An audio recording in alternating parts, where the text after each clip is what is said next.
Hey guys, it's Carter. Now in today's video, we are diving in and we are looking at why the stock market could easily crash even more. So I hope you guys enjoy it. If you guys get anything in value out of the video, hit that like button, subscribe. If you have any questions, let me know down in the comments. So starting off is what is going on as of right now. Well, we had a report come out here by Fox News. Pretty much it states that Goldman Sachs warns that the bear market is not over and will continue in 2023.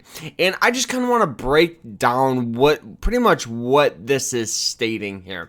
Now, the average recession lasts for about 14 months. Right now, we're about 8 to 9 months into this recession right now. So just by going at statistics and previous history about the average, we still have probably anywhere from 5 to about 8 months of a so-called recession. A lot of volatility, maybe just some consolidation. Instead of having like a bull market, we may just have a flat market, which I think still represents a good opportunity to start investing. Not to mention what we're seeing right now going into the holiday season.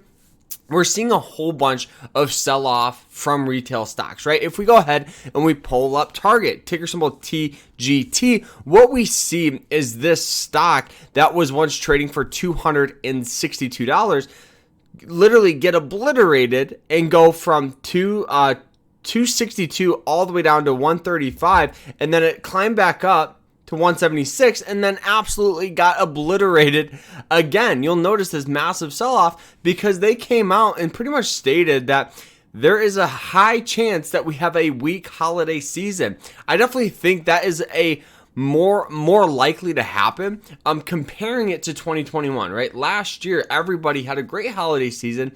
Why? Because there was stimulus. Everybody got a $1,400 stimulus check.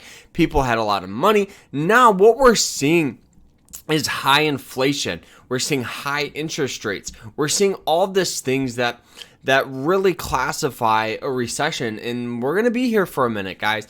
And also looking at the CPI report or the inflation report here, you'll notice, right, what we kind of have seen is just crazy high inflation. Right now, well, this was in July, but right now inflation is a hair around 7%. It's gotten some sell-off, or it's gotten, a little better here over the past couple of months. But look, the biggest thing is looking at these other years, right?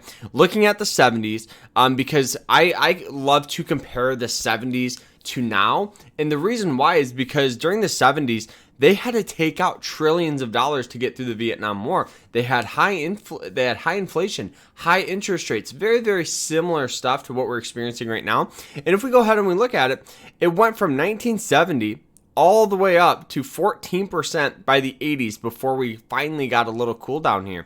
So it could easily be several years before we see like a bull market like we saw, or from 2009 all the way to like 2020, where everything was just making money, right? We had a huge tech boom, where companies like Facebook, companies like Netflix, Amazon really just exploded in value. Now what we're seeing is with almost all of those stocks that were once, the hot stocks have been cooling down a lot.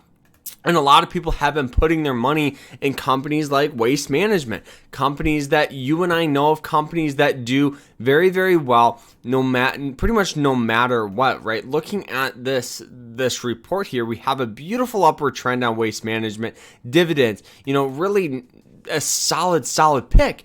Also, another company, KO, Coca-Cola, more on the value side, beautiful upward trend, a little sell-off, but it went from highs at 66 all the way to 62, but we're up on the year. It's a great pick. But now if we go ahead and we start looking at companies like Google, GOOGL, what we see is just a lot of volatility where the stock popped up, squeezed, and just got obliterated over the past year because of these rates, these high inflation rates, these high, pretty much high everything, high inflation, high interest, and just a whole bunch of volatility.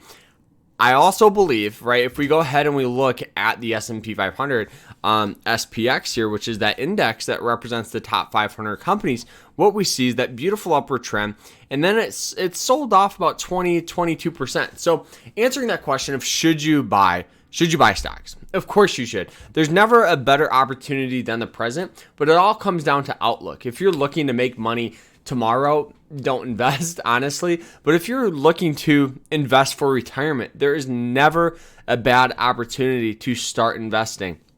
A great strategy that I use and that I highly recommend others using is a strategy called dollar cost averaging, investing on a weekly basis into the S&P 500, like ticker symbol SPY, which is an ETF that tracks the S&P 500, or we have VOO, VOO, backed by Vanguard. But what I do is invest on a weekly basis. In any time the S&P 500 sells off about 6% in a given week, I double what I normally will put in. So if I normally put in $100, this week I'm putting 200. The reason why is because I want to be able to buy at these dips, right? Buying at these dips so I can have a better return on my money. But guys, answering that question, right? Is the stock market doomed? Absolutely not, right? We're just experiencing a short-term volatility, a short-term recession that on average lasts for about 14 months. So you have to be able to bear those storms, get through that winter to make that money in the summertime. So I hope you guys enjoyed it. If you guys did, hit that like button, subscribe, and we'll see you guys later. Remember to stay happy, guys, stay positive, and I hope you guys have a great rest of your day. Have a good week, and take care.